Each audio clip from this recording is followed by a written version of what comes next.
I drive a Mercedes, I have a BMW, I fool around with a Porsche and a Maserati occasionally. And the Rolls If that's Royces. called flamboyance, I mean... He was the chairman of KingFisher Airlines, owner of Indian Premier League franchise Royal Challengers Bangalore, and co-owner of India's first Formula One team, Force India. He was the only son of entrepreneur Vital Mallaya. He is Vijay Mallaya, a well-known businessman and also the former member of Indian Parliament. Having been elected a member of the Council of States, do swear in the name of God that I will bear true faith and allegiance to the Constitution of India. Vijay Mallya from his starting life lived with luxury and always surrounded by Indian models and very known faces of Bollywood. His luxurious life is often the headline of Indian media. He also has wide connections in politics. Vijay Mallya mainly involved in liquor business in the name of KingFisher Beverages. His beverages companies own 50% share of the Indian market and also available in 52 other countries and leads Indian-made beer in international markets. Everything was going fine and Mallya business was continued to grow until in 2005 he sold the pharmaceutical and beverages part of his United Beverage Group and came towards establishing his aviation company KingFisher Airline. When I was launching in 2005, Jet Airways had a market share of 48%. Now when you try and take on a big market leader, you better know what you're doing. Otherwise it's a sure shot sort of route to failure.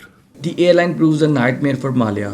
In 2013, the airline has not paid salaries of 15 months to its workers and his workers goes on strike in all over India. Meanwhile, Vijay Vital Mallaya's airline lost its license to operate as an airline, which creates serious problems for Mallya as he owed debts of more than $1 billion to Indian banks. The loss continued to grow and loans rose to $1.350 billion other than amounts owed to small creditors and government in the form of taxes. Mallya sees his life betraying him as things are not turning into his favor.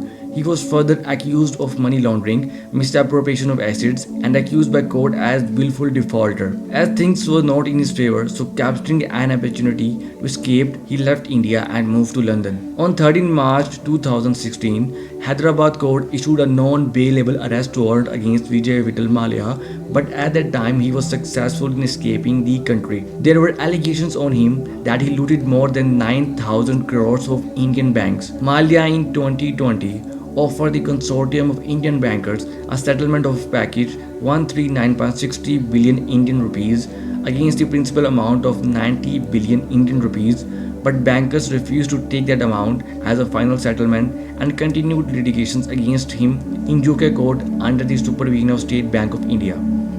Vijay Mallya was declared bankrupt by London High Court on 26 July 2021 and court gives an international order for freezing its assets worldwide. This was a huge victory for the consortium of Indian banks. The empire built by Mr. Vital Mallya was collapsed by his son Vijay Mallya, who is now no longer a billionaire and loses respect and entry to his beloved country, India. Welcome aboard KingFisher Airlines. From the day we've started flying, I've tried to create the finest experience for you.